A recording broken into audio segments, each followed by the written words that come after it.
each night. That is the way it worked out.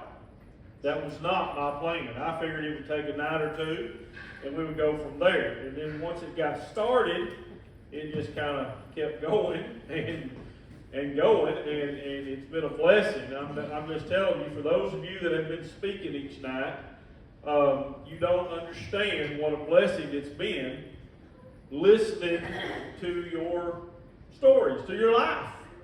And the way that you started and then the way that you ended up. And it really has been pretty neat. And I've had multiple people that have told me what a blessing it's been listening to everybody speak. And we still have one couple left to talk to us. I didn't go necessarily in order of age, because to be honest with you, I'm not sure what all your ages are. I'm not sure who's the oldest and went on down. But you just kind of went to what was fairly close anyway. So anyway, tonight we have Brother Roger and Sister Jeannie that's going to talk to us, hopefully going to talk to us. And if they don't talk to us, it'll be the first time that they've never talked to us. We don't have Brooklyn here yet. Swappy the gopher. Yeah, there they are right there. So, today is Brooklyn's 11th birthday. So anyway, y'all remember the questions. I'm sure y'all been thinking about them. So if y'all want to, just go ahead and just kind of tell us a little bit about how it's all been. Jeannie wanted me to go first, so I'll head out here, I guess. These are not really so much stories that I've put together. It is kind of the facts of life, I guess, back in the day. The first question was basically, what was school like? Well, school started the day after Labor Day and usually ended about May 8th, about the first week in May. So really, summer vacation was about 4 months back in the day. Yep. Not that way anymore. There was no kindergarten, so I started school at age 6. Everybody else did too, basically. And I don't know if this has anything to do with anything, but I was in the first generation born in a hospital. You know, most everybody before me was born at home. I was born in Nashville. I think Gary said he was born in Nashville. Dr. Dildy was down there back in the day, and he had 2 girls and no boys. And Daddy had 2 girls and no boys, and Dr. Dildy offered to buy me for $100 a pound. I weighed about 9 pounds, so it's a wonder if Daddy hadn't sold me $900. You could buy a new vehicle for that. Everybody at school had to be vaccinated. There wasn't any, as far as I know, any ifs, ands, or buts about it. The county nurse showed up on an appointed day, and you went by grade. Yep. And you got your shots. And they had a card, and they filled it out. And that was a yearly thing. And in first grade, I had Miss Alice Dunson. And the most memorable thing, one of the most memorable things about Miss Alice Dunson, she was known for... You're talking about here, though, right, Langley? Yes. Okay. Langley. I went to Langley grades 1 through 9. And she had a reputation for whacking kids on the head with a pencil. Well, one day I was sitting by Leroy Cowart, this is first grade, and somebody had gotten him one of those oversized pencils. You know, it wouldn't go in a pencil sharpener. Oh, yeah. And he'd only sharpened it, I guess, by hand one time. It was brand new. And he was sitting there asleep. He was left-handed. And he was sitting there asleep, that pencil stuck right up above his head.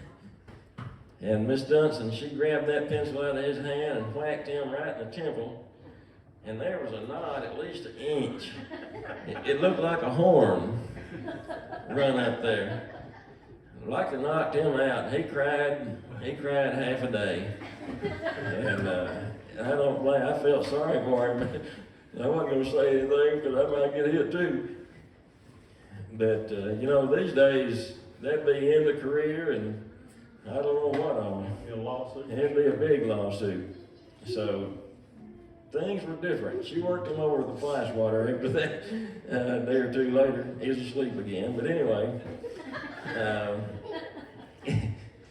in 5th grade, I had Miss Riles as my teacher, and anyway, she announced that she was pregnant, and that was the end of her.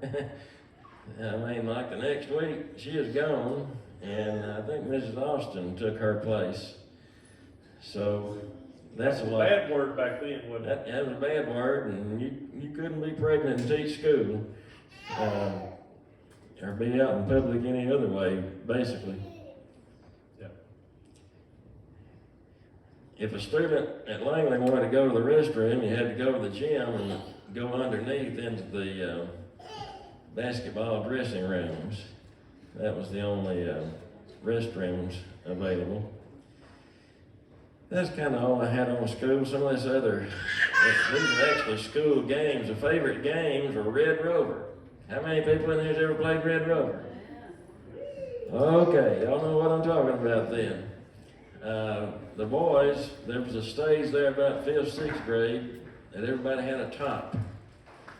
If you know what a top is, you spin a little string. I don't know whatever happened to mine. Wish you still had it. Hopscotch is a pretty big game. Girls played jacks a lot. Scrub baseball and batting flies. Batting flies mostly after school. And of course, riding bicycles. My favorite game in school and in my early years, anybody want to guess? Hey, all right. Some of you knew. Marbles. Playing for keeps. Yeah. When, let's see, I was about 8th grade, I guess, it was announced at school, this is the saddest day of just about of my life.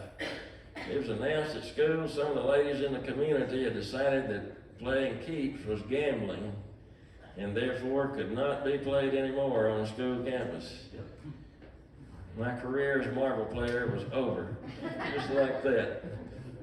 What really led to that wasn't really the ladies in the community, though. The instigator was Bill Lively, our high school coach, our basketball coach. He came to Langley when I was in 6th grade. He thought he was a pretty top-notch marble player. It wasn't long till he didn't have a marble to his name. And out of all that is what led eventually to the doing away with marbles. Plus, the kids, as basketball players, would rather play marbles than basketball, you know. So I'm sure that figured in there too. Yeah. That my most favorite memory from marbles, I've got a bunch that I could tell, but Randy Markham, Randy was kind of foul-mouthed. We had a marble ground down behind the old gym, or behind the gym at that time, and I don't know, he's 2 or 3 grades ahead of me, and the ring was full of marbles. I mean, there was a bunch of people playing, and we had to put like 5 marbles each in the ring. Well, he got to go first, and he had nearly all the marbles out of the ring, and there's just a few old broken things in there and stuff I didn't want.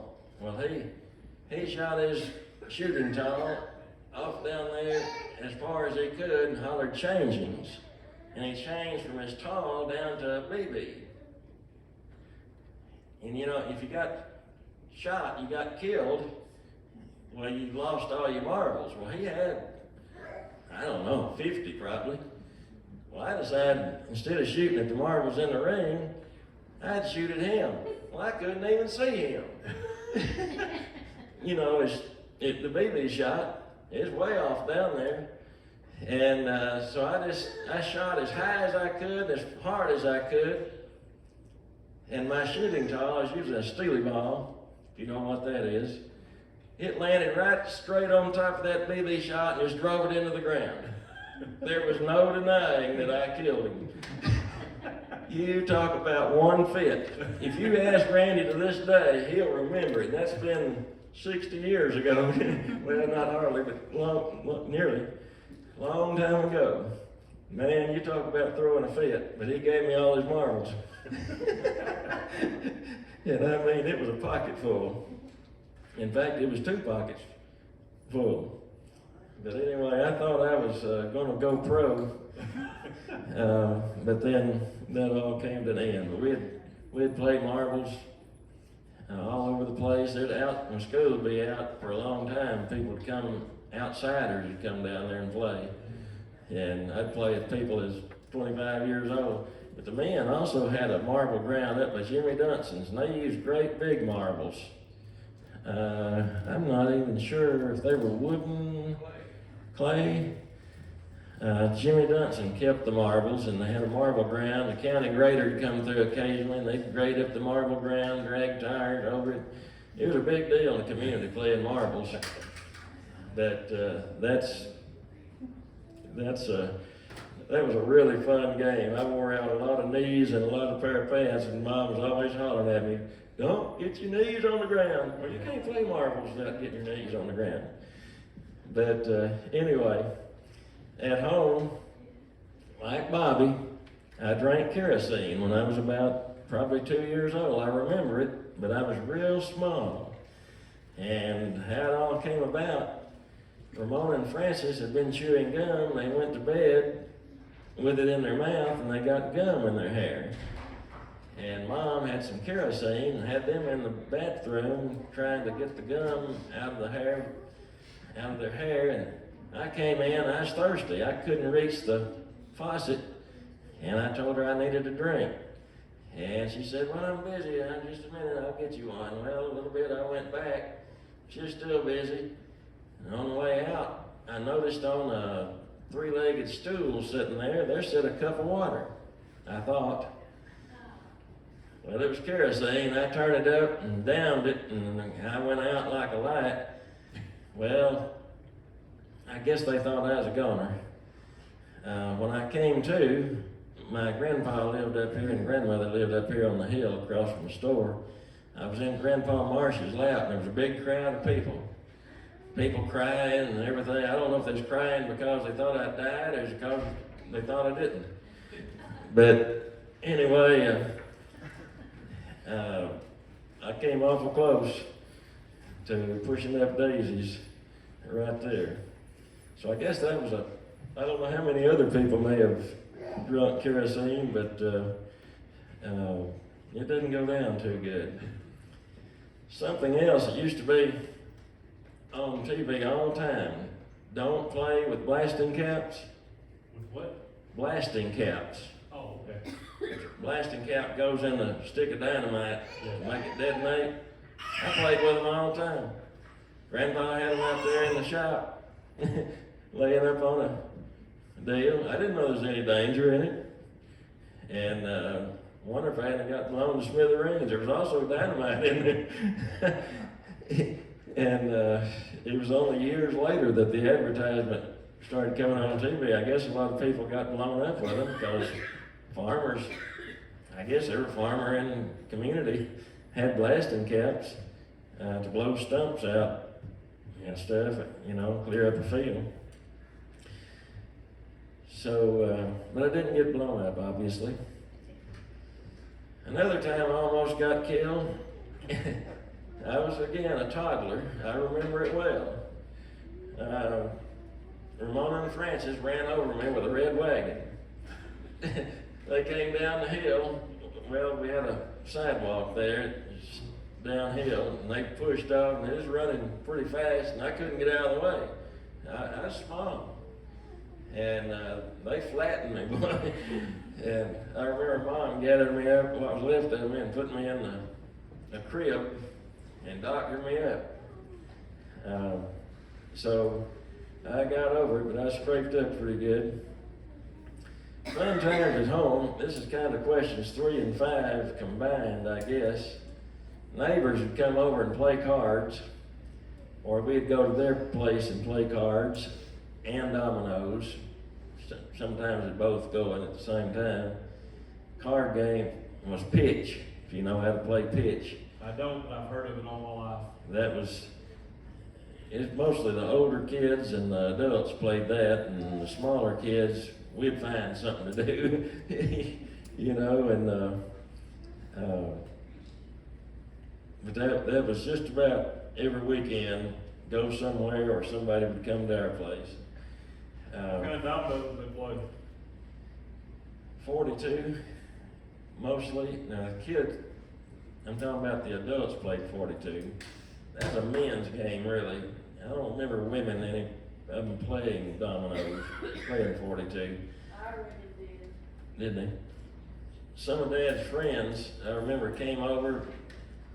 A few of you would know Kurt Mitchell. He lived down there below Lodi Bridge. He had gotten sick, and they were afraid that he was going to maybe die, and it might be the last time they get together. And they played 3 nights in a row, from about dark till daylight. Some of them had jobs, and when it got daylight, they had to head out, you know. But they did that 3 nights in a row, and after that, some of them moved off, and some of them died. And but anyway, they liked it. And they wanted to play one more time, you know, and so they did that. And they played 42. The younger kids usually played the where you count. Just we called it straight dominoes back then. Count by 5s. Is 42 something like moon? Yeah, it's very similar. And you just, the bid's different. Yeah. And the way you count the dominoes is a little bit different. And we'd have fish fries sometime in the summer. The fish were come by being gravelled. Some people called it hogging, and some people called it noodling. Noodling, yeah. You know, I think there's actually a season for that now, but it's flathead catfish was the game. Yeah. And some of the guys would catch a big flathead or two and invite the whole community. And sometimes they'd play cards and dominoes and stuff too, but it'd be a big party. No drinking. I never remember any drinking in any of that. Some people got out and told, oh, they're having a beer party down in so-and-so's house. Not any of them I ever went to. Yeah. But anyway, I guess it's some of them maybe didn't get invited or didn't come. Yeah. Felt sore or something. We went to a drive-in theater in Glenwood, maybe once a year during the summer, you know. Seemed like one year we may have gone twice. I remember they had a big slide, and we'd play on the slide. I didn't really care for the movie much at that time. Cartoons on Saturday morning was one of the biggest things, you know, on the weekend. Our Gang and Top Cat, TC for short. There's a bunch of good cartoons. They're pretty, it wouldn't be legal today, some of the stuff they did, you know, Yeah. and said. The teenagers, they liked American Bandstand. That was a big deal. Ramona and Francis, you know, they were a little older than me. They really liked American Bandstand. Later on I did, but they were big on it for a while. Tracking rabbits in the snow on snow days was a big deal for me. If they talked like, the weatherman talked like it's gonna snow the next day, I wouldn't sleep a wink all night. Getting up and looking out to see if it's snowing. Hunting and fishing, but not many deer. Yeah. I remember one time the hunters, and there was a bunch of them. Dad and I didn't count, but we went up and hunted with them, but it was the Cowart clan, and I don't know, a bunch of them. People who were not Cowarts camped up here close to where Jim White lives. And they made up a pot. I think everybody put $1 in for who killed the biggest buck.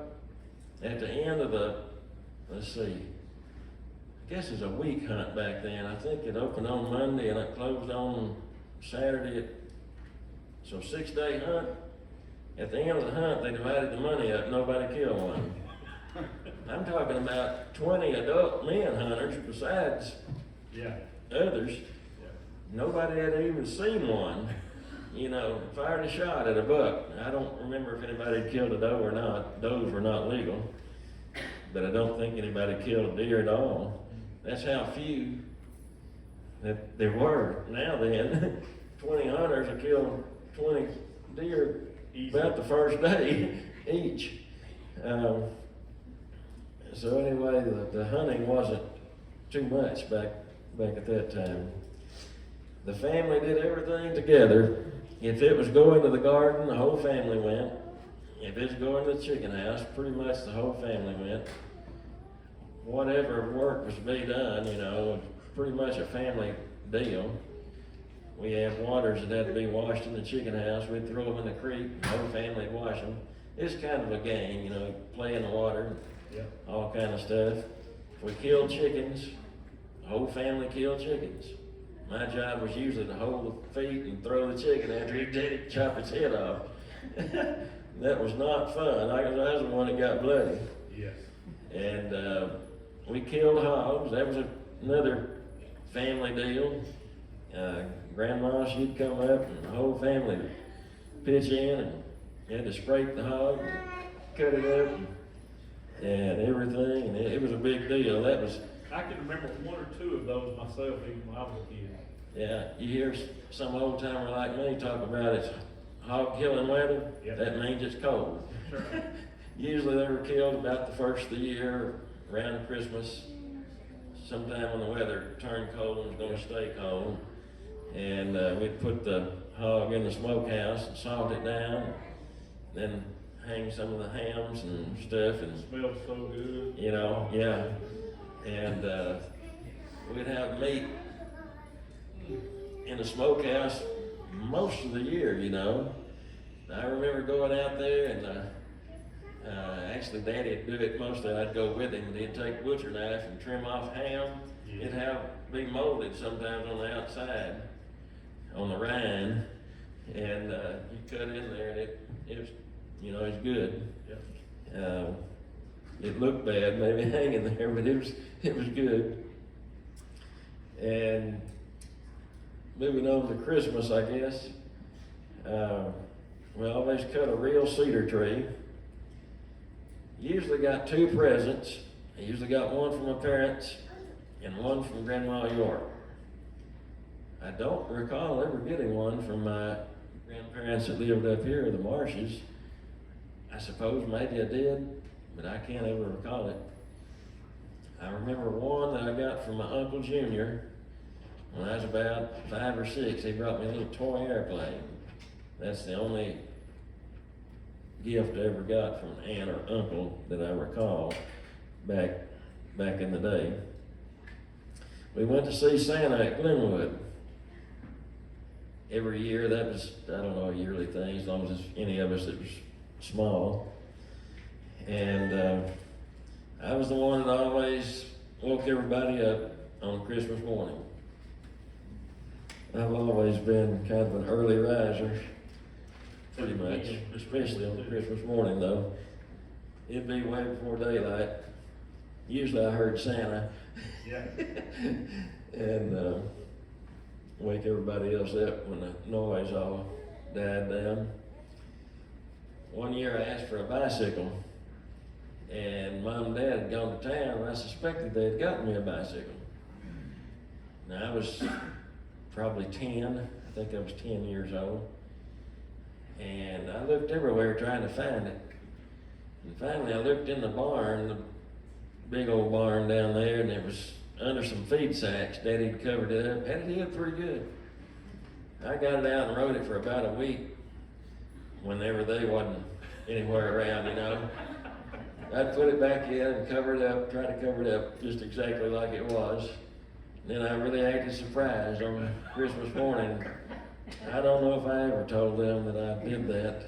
As far as I know, they never knew it. But I couldn't wait.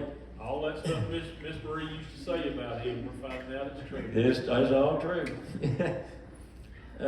As far as the drug scene like we've got in the world today, it did not exist when I was a kid. All people smoked cigarettes, like the cigarette story I told the other day. Some people drank alcohol. That was the two big things. As far as drugs, heroin, marijuana, cocaine like that, I don't guess it's been invented yet. Not anywhere around here. School shootings were unheard of. In fact, I'm not sure Columbine might have been one of the very first ever, and that's not been too many years ago. Kids were safe. I suppose most people had all the kids they wanted. They didn't want to steal somebody else's. I had a practice marble ground that was right beside the road out in front of our house. It was a flat place out there, kind of a flat, sandy place. I played out there all the time. I walked all over the country as I got bigger. I squirrel hunted in the Brooks Holler when you couldn't even drive into the Brooks Holler. I walked back in there, and sometime Mom and Daddy didn't even know I was in the Brooks Holler. And remember once I walked up there and when I crossed the creek, I got to hearing something click. My shoelaces on my boots had frozen. I got wet and it's click. Anyway, there's snow on the ground. Then they had no idea I was up there. That's the reason Jeannie today complains, but leave me a note. I'll be found someday dead. Maybe after the buzzards have consumed me. But I'm still too bad to go off by myself and not leave a note. But I always showed up for meals. You know, I don't reckon I've ever missed one. So if I'd have missed one, they'd have known to come looking for me. Nothing back in the day was safety sealed that you buy like you buy now. I don't know what year that was. Most of you can remember it. Somebody put poison in Tylenol, and then everything had to be safety sealed. But back then, nothing was. We got most of our milk. Dad milked a cow, but she got old and died, and then we had the milkman. Milk was delivered. The guy, I can't remember his name now, Dillard I think was his last name, would come put milk in our refrigerator. We'd come in, milk would be, it's in those gallon jugs, you know, gallon glass jugs. And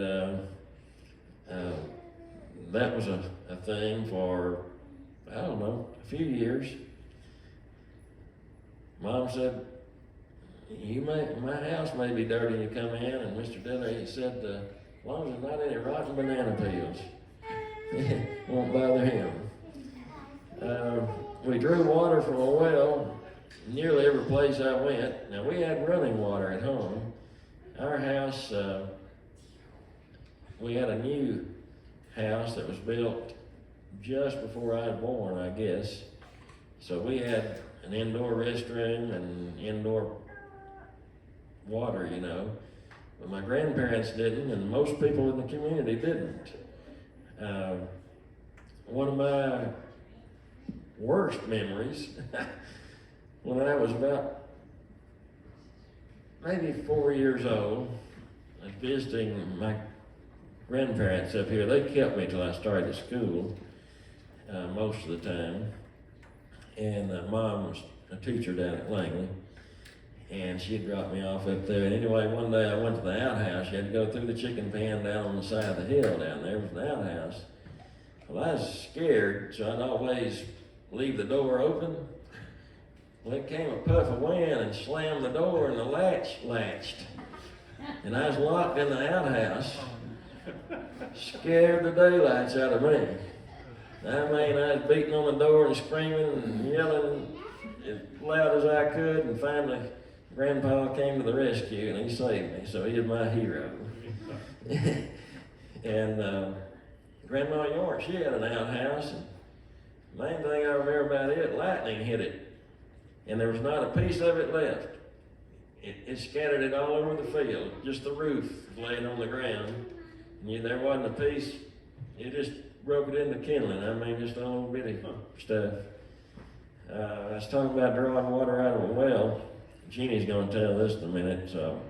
But anyway, everybody drank out of a dipper. She brought a dipper. A lot of people used a dipper gourd that you grew in the garden, but everybody just about, most people around had a dipper like this, and everybody drank out of the same dipper. Oh, yeah. You know, I guess they washed it once in a while, but, Water seemed cooler out there, I don't know why. Yeah. It- it's, this one got a hole in the handle there, and they hung it on a nail on time right there beside the, water bucket, and you just get it and dip, take a drink, hang it back up there. You know, nobody ever washed it, or, I mean, they did occasionally, I'm sure. I heard Keith Schubert tell one time, you might have heard him tell this, but I think actually somebody else came up with the story.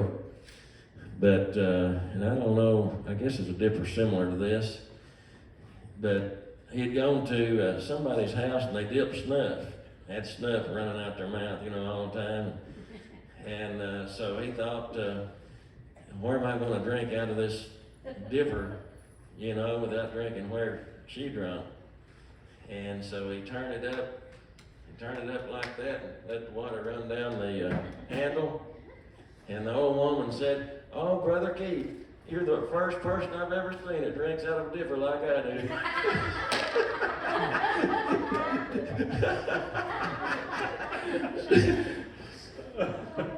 So his plan, that didn't work.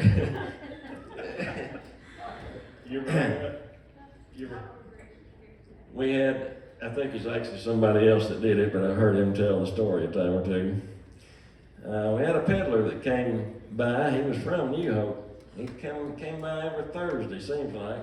It was my job, if we needed something, to sit out on the doorsteps and flag him down if we needed something. You remember his name?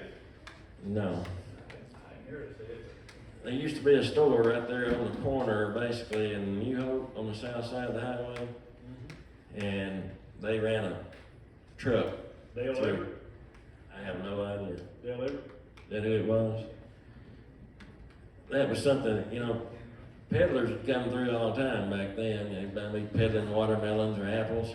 I remember Grandma Marsh, there was this peddler that came by and he had a bushel of apples he wanted to sell. Oh, they were pretty.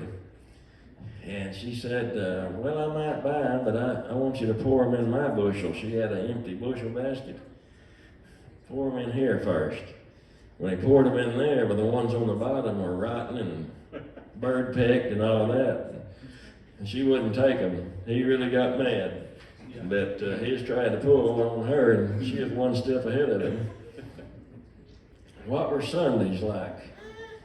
Well, we had a chicken house, and we had to go do the chicken house work every morning before school and church. 7 days a week. We built the chicken house when I was in first grade, and I had to get up every morning before school.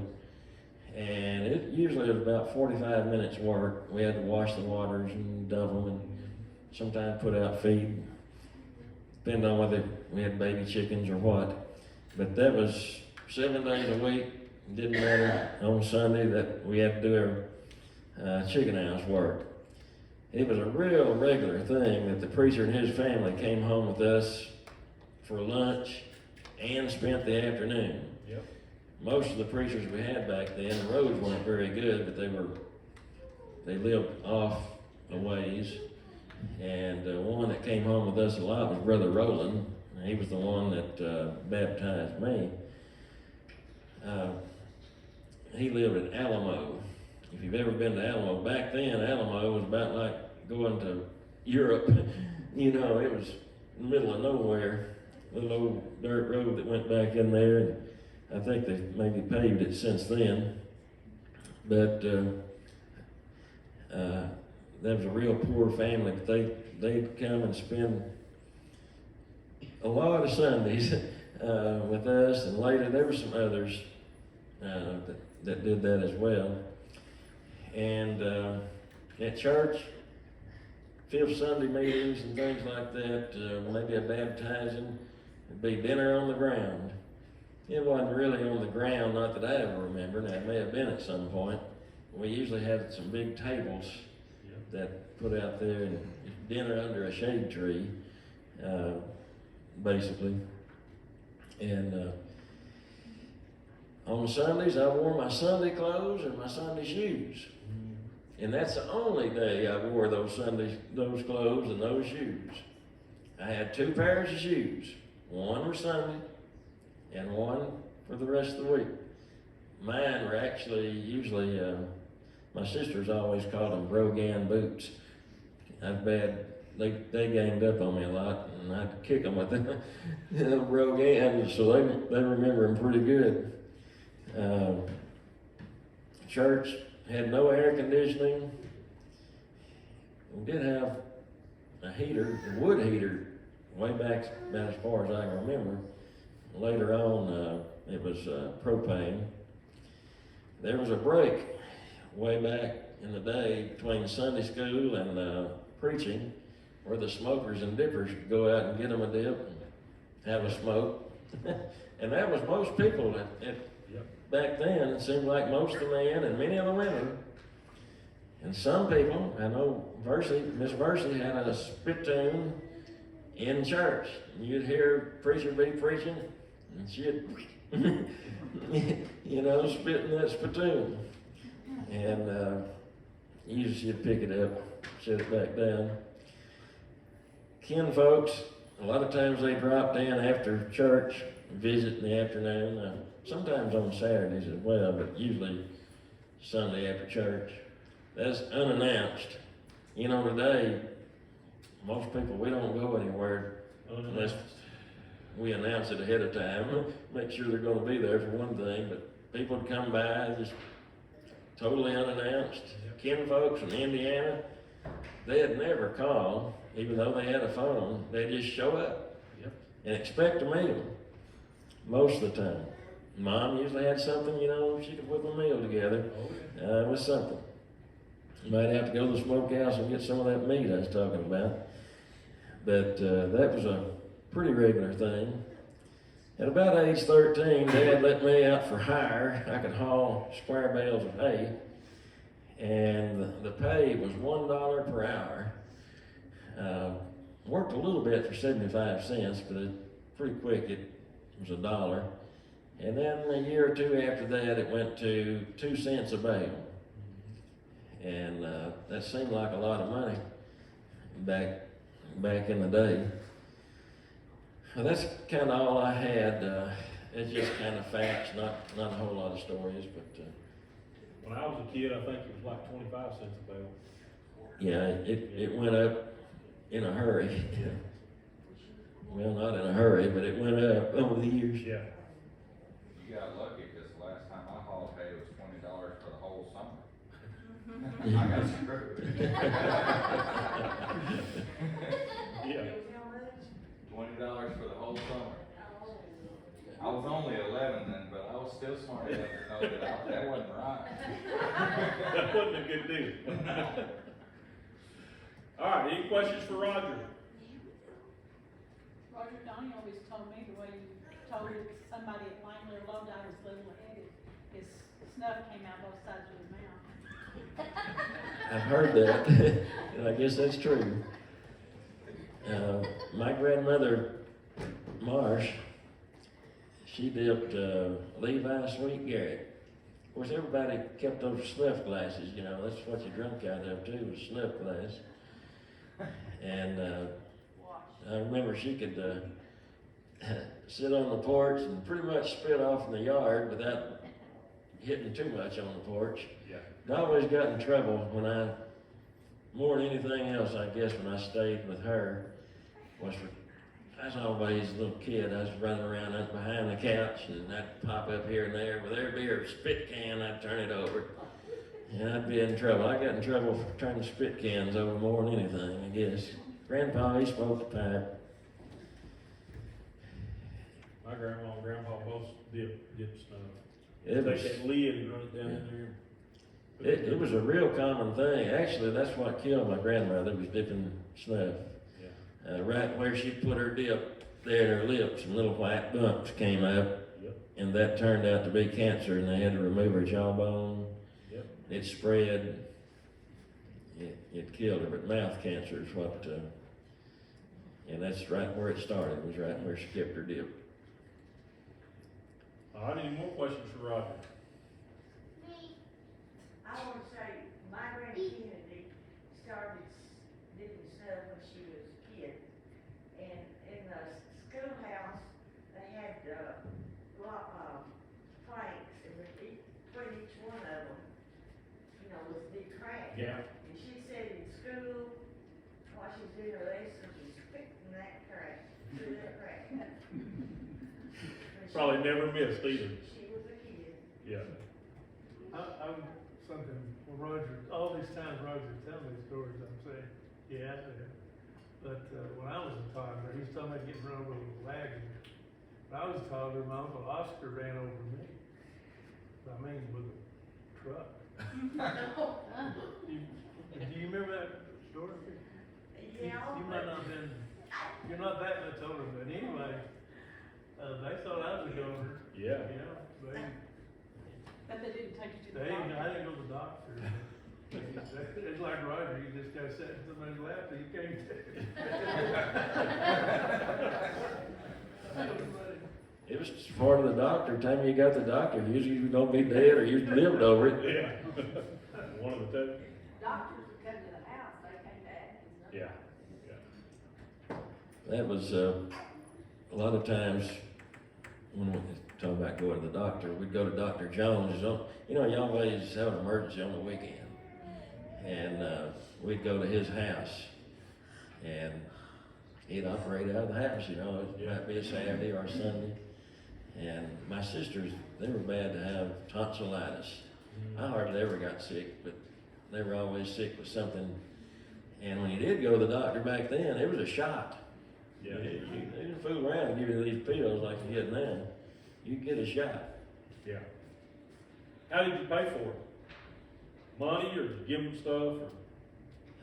Money, I guess, as far as I remember, is always money. Yeah. When Tony had the operation, we didn't know, we didn't know the insurance, that was $300.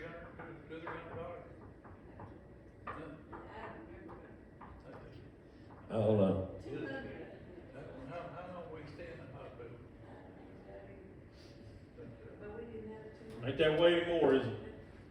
You can't even look in the doctor's office for $200. The stomach, valve where it goes out into the intestine, it was too tight. And then give him a bottle and then, I guess try to push that way and couldn't, and just squirt out his mouth. Terrible. I had to get, I guess it's polio vaccine. We, I think it was Dad, I know Daddy was there, I don't know if Mom went too, I'm sure she was though. But we went to Doc Jones' office when it was behind the drugstore, used to be downtown. And we walked in there, the waiting room was full, and there was people standing up. And, but Ramona and Francis and myself, Phyllis would have been a baby, I guess. She was too young to get the shot. They lined, it came our turn to go in there, but they lined us up, like ducks in a row, and it was Ramona, the oldest, Francis, and then me. Well, they gave, what was his wife's name? Iffy? Nurse Iffy turned around there with the needle and gave Ramona hers in her shoulder. And that needle, boy, it looked pretty big. And then she got another shot. She gave Francis, which was standing right in front of me, and that needle really looked big. She turned my way with a shot. I lit out. I run out into the waiting room. Doc Jones, he grabbed the needle from Miss Iffy, and he was right behind me with that needle. Well, there was a coffee table. Of course, you had all these people in there. I mean, it's standing room only. And there was a coffee table that had magazines and maybe some books on it. Well, I got on one side of that, and Doc Jones was the other. And we went round and around that. And finally, he was a big, tall guy, if any of you remember him. And or he seemed tall to me. back in the day. Anyway, he stepped over the coffee table. When he did that, I ran into the examination room. And, you know, you got the examination table in there. Well, he couldn't step over that. I had him. He wouldn't have caught me. He'd still be chasing me if it hadn't been for Daddy. Daddy caught me and he just did a body slam. Slammed me down on that examination table. I didn't get mine in the shoulder. I know he was so embarrassed because he knew everybody in there, I'm sure. And of course, everybody was laughing, and I don't know what all was going on. I was just mostly interested in staying away from him. But that's when the chase ended. All right, let's let Miss Jeannie go for a while. You don't need to not do much. Yeah, just do what you got to do. A whole bunch of what he told is exactly the same as mine, because we grew up at the same time, same everything, so. Anyway, I was born in El Paso, Texas, when my daddy was in the Army. And we lived there for a little while, and then we moved back to Athens to my great-grandmother's house. It was a really old house. Like you talk about the cracks in the floor and the walls. We'd have quilts put on top of us that you couldn't even turn over because you had so much cover on top of you. And we had a wood heater, but of course it didn't heat the whole house or anything. And so we lived there with her and my Uncle Jim, my great-grandmother, until Mom and Dad Daddy was hauling, we went to El Paso, no, we didn't go to El Paso, that's where it was. We went to Lubbock, Texas, and that's where I went first half of first grade. And then my grandfather, Leroy's daddy, got killed here, and after the half of first grade, we moved back, and we rented a little house, and then Mom and Daddy built a house. Well, it's the house that's there now, except they've added on to it quite a bit. They had 3 bedrooms. In 11 years, my mother and Daddy had 7 kids. I was the oldest, and then we had a grandmother living in that house with us. Brenda, Carolyn, and I slept in one room. We did not have a closet. We had a hangers thing on the door, and we had like 2, maybe 3 dresses or outfits there, and then we had a chest of drawers for some old everyday clothes and stuff. And Roger said 2 pair of shoes. That's probably what I had. I don't remember, but anyway. And then the boys, 4 boys, stayed in the 2 twin beds in my great-grandmother's room, and she lived with us until she died, I think 1984. Anyway, I was 11 or 12 years old when she died. Whoa. 84? You were more than 12, 84. Oh, 64 then. Yeah. That's my senior year in high school. I know you're older than me. I was 11 or 12 years old, so that's right. Anyway, after she passed away, well, we still didn't add on to the house. When he first built it, they did not put a bathroom in it, and we had to have an outhouse. We had a wringer washing machine. I helped do that. We boiled in the wash pot like Elaine said. I mean, I helped do everything in the house. I was the oldest. I was very bossy. They did what I said. And they still listen to me. I can remember spanking some of them. I mean, if Mama was out or whatever, I gave them whippings, and I was, 11 years old and some of them. But anyway, Jeff started school the year I was graduating, so she had 7 kids, and I remember her just dreading going. We went to Mena, is where we did our shopping. Anybody know Mena? Go to Shady Lake over that mountain. You go over Tall Peak and those other 3 mountains. My daddy smoked. I rode in the back seat. I got so sick every time about Second Mountain they'd stop and let me throw up. Then we'd go on. I was so excited to get to go to Mina because usually about once a month we did get to eat a hamburger. But the problem, we had to turn around and come back home over the Second Mountain. Anyway, still I look forward to that. Daddy drove a shaving truck for a while and hauled shavings a little bit later on. He ran a chicken catching crew for a while, and then he drove this shaving truck. And sometimes he would let us go with him, one of us. Now, if you got 7 kids, you got 7 fights and fussies just about all the time. I told Mama so many times, I don't see how you ever did it. But anyway, so he'd let us go. But one time he stopped at a dairy ed or a dairy something, and I got a strawberry sundae. I still can see that and thought that was the best thing I had ever eaten. We did drink out the dipper and we canned. We did have mostly water and then milk, but we had Kool-Aid, so we had Kool-Aid sometimes. If it was a really big thing, we'd go play cards and dominoes, like Roger said, dominoes every weekend. We'd stay up late with neighbor families, but we would buy RC colas. So we'd have popcorn and RC colas, so that was our treat for our snack or whatever like that. If we picked the boys picked a gallon, the girls picked a gallon of blackberries, we could go swimming. So in blackberry season, we'd go pick those blackberries. This scares me to this day. My mother could not swim.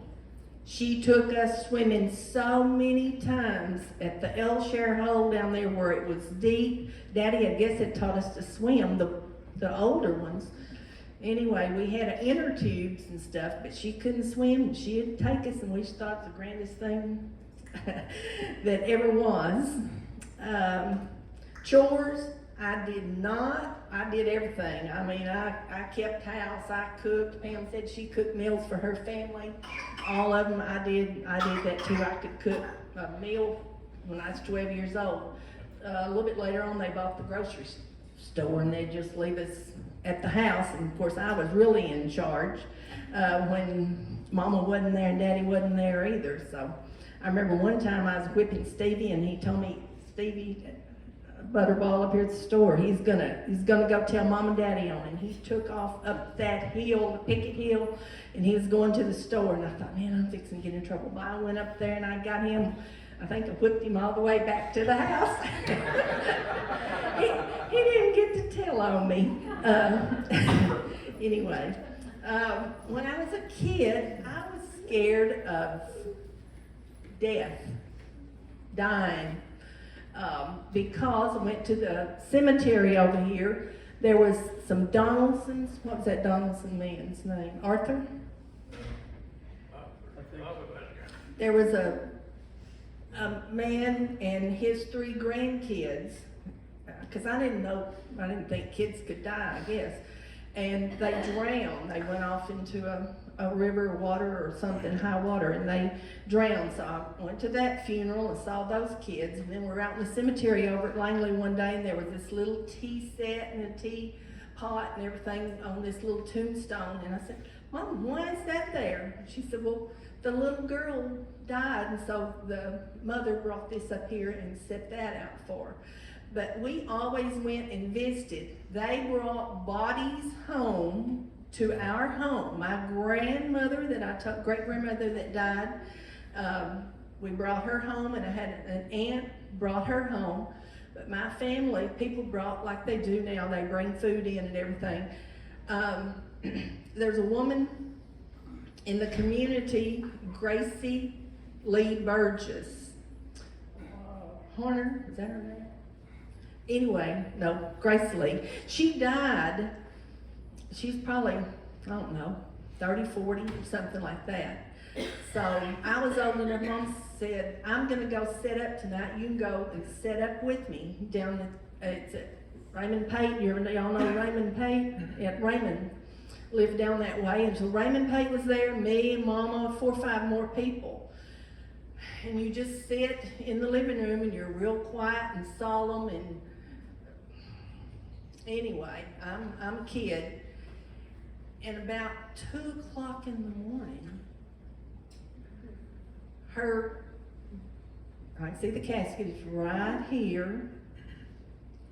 And we started hearing, I heard it first, I think Raymond and Mama, we started just all looking at each other. We started hearing this, and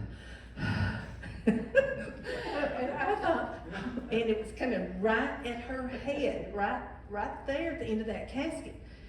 And that like scared me to death, and I looked at all these adults, and they're scared as bad as I was. And so finally Raymond said, he got up to go closer because I thought she was coming back to life or something. But he went to the door. The windows did not have screen, well, I mean, it had a screen on it, but the windows were open because we didn't have air conditioning. And there was a dog laying on the porch right there, and he was just panting.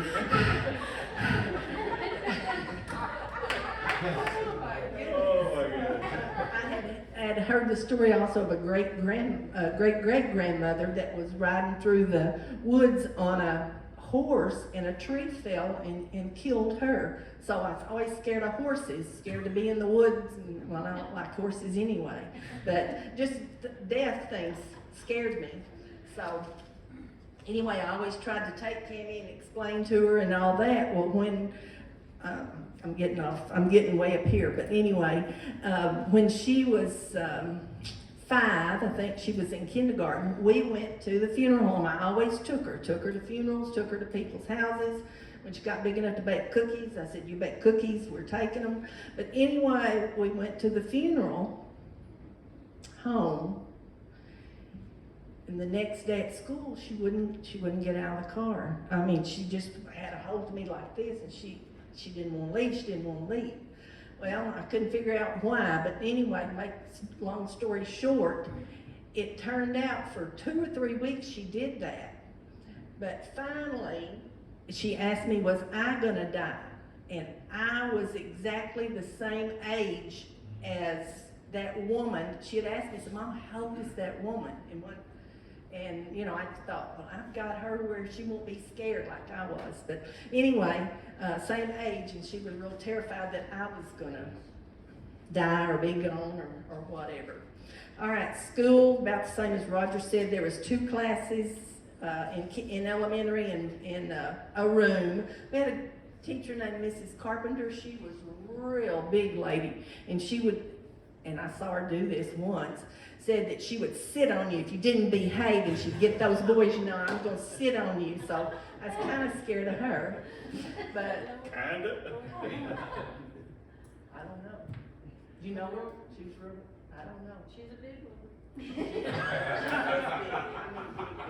Anyway, so then we got in 3rd and 4th grade. I had the best, I mean, I loved school all the way through, but I had the best teacher named Mrs. Dingler. She had been to Israel. She had been all over the world. She had traveled, and she would just tell you all this, and it'd just make all these places come to life. She's the one that kept telling us she had sat on a magazine in the Dead Sea, and I said, how can you sit in a sea and not sink? But, you know, she told us that story.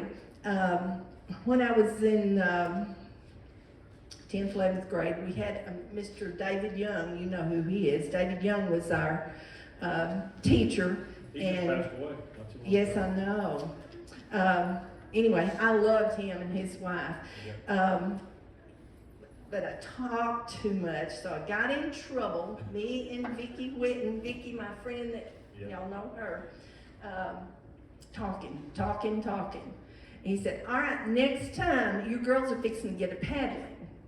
Well, I might not, I tell this in church, but anyway, so of course we did. We talked, he said, okay, get up here. And he had a ruler, a great big old long ruler. It may have been a paddle, I don't remember what it was.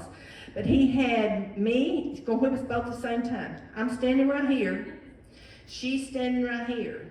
She's a little old bitty skinny girl, and I wasn't too big, but I was bigger than her. So when he hit, every time he hit, well, the only place it hit was my behind. I got the whipping and she didn't. But anyway, he kept talking to me as I got on up in high school, 11th, 12th grade. He said, you need to go to college, you need to go to college. I said, I don't know one thing about college. Nobody in my family's ever gone to college. And he kept saying, you need to go. So he kind of helped me, like, take an ACT test and do some stuff like that. And I've told him many times, every time I saw him, in fact, since those years, that he changed my life and my family's life, because my daddy quit school in the 9th grade because his mother died and he was taking care of grandma we lived with. And he thought education was important, but he had to quit school. Mr. Young, it kept encouraging all of us. 6 out of the 7 of us went to college, became teachers, and everything. So I feel like I give him credit for changing our lives. Okay, I'm gonna hurry. Christmas, let me see if I got anything else. The games we played, a lot of the same things that Roger said, but we had tree houses. I had these big old brothers, and so we'd find a board. Anywhere we could find any kind of an old board, we would find a tree, we'd lay these boards across up there, and be big old gaps in between, and we would put, we'd get a nail, a hammer and a nail, and we'd nail a board about this big on the front of the tree, and that was our ladder. And we had lots and lots and lots of fun playing in tree houses and swinging on grapevines and that kind of stuff. Last whipping, my discipline, my daddy wore you out with a belt or lectured you till you wanted him to wear you out with a belt. My mom made you go get a switch, or her hand just went off.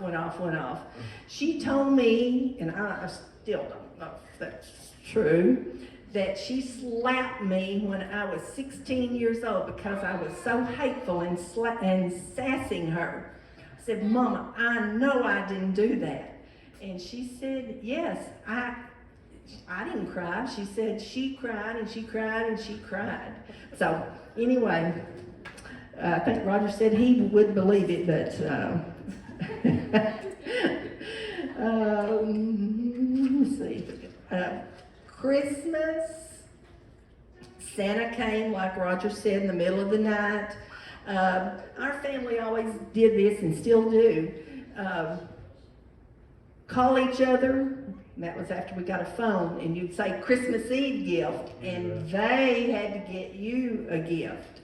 So that was really a fun thing, and we still do it. Except I got to where in the middle of the night, now I would text at 12:01 to all my brothers and sisters and, say Christmas Eve gift. Bobby, the first time we did that, when her deal, they had cell phones, she threw a fit. Oh no, that doesn't count. That doesn't count, doing the cell phone. That's what my nieces, nephews, and everybody says. Christmas, we got just hardly nothing, but baby doll or a set of dishes. A little bit later on, we all got a bicycle. And Daddy and Mama would go to Mena, to Otasco. I don't know what, y'all know what Otasco is. And buy our Christmas, put it on the credit, and pay it out through the year. Yep. And by the time next Christmas, they kind of had it paid off. How much kids to buy for? I had 7 kids, yes, that's right. At Christmas, we always had apples, oranges, hard candy, chocolate drops, orange slices, but we always had a coconut. And we would have a hammer and a nail and drive that in there and pour out that coconut milk.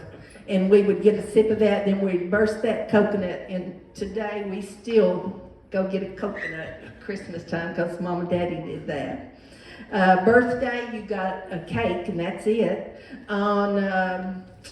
When you're 10 years old, we got a birthday party. That's only birthday parties. We always, for church, Daddy did not go regularly to church. Mama took us most all the time, but we always had kids coming over. I guess they just thought 1 more, 2 more, 3 more, it didn't matter. Or we'd go to Bernice and Billy Burgess, or, you know, I'd go to Pam Green, I'd go to Vicky's, we'd go to people's houses, to church, went to a Holiness church.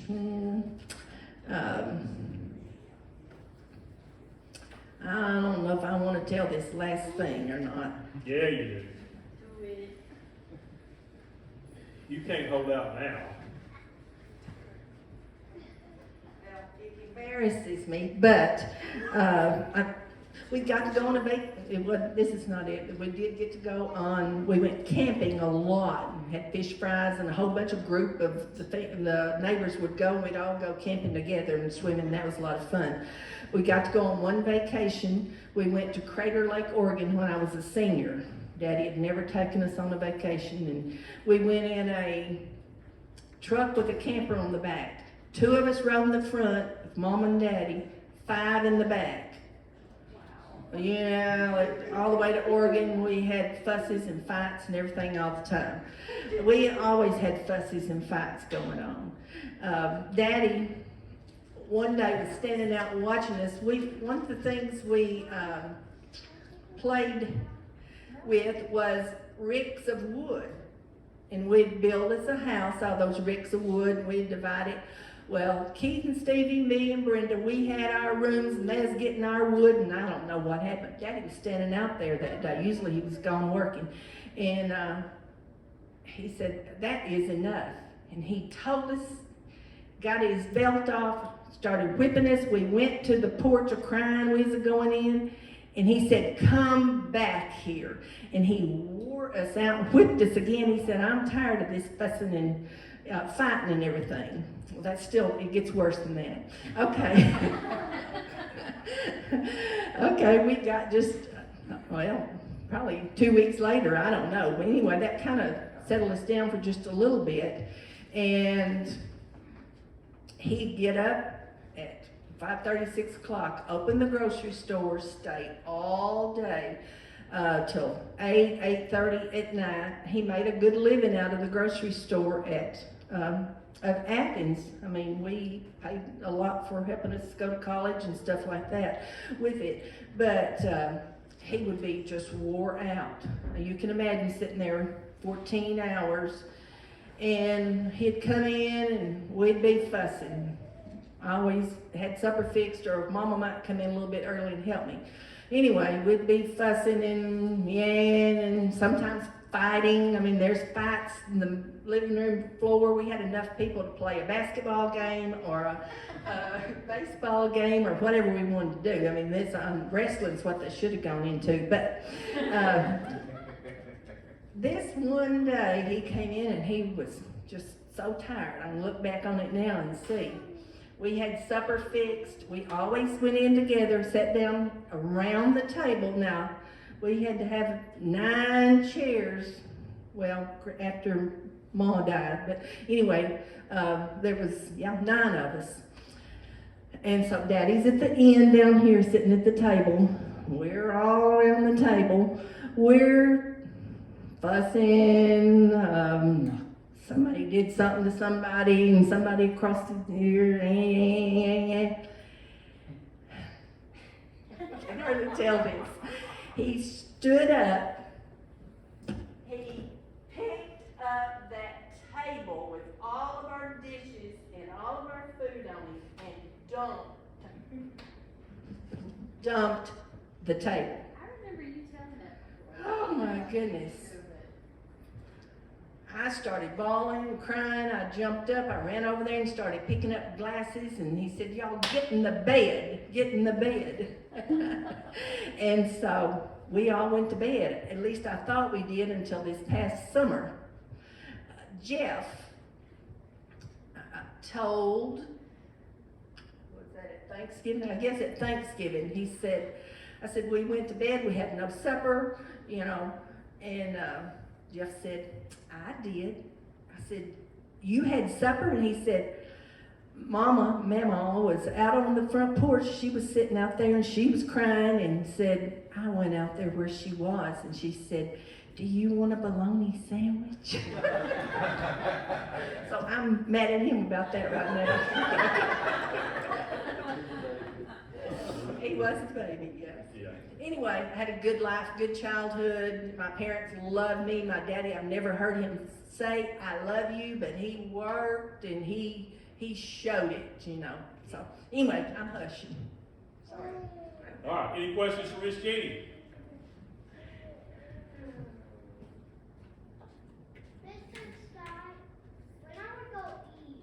It'll be just a minute. Right now, Mr. Hush.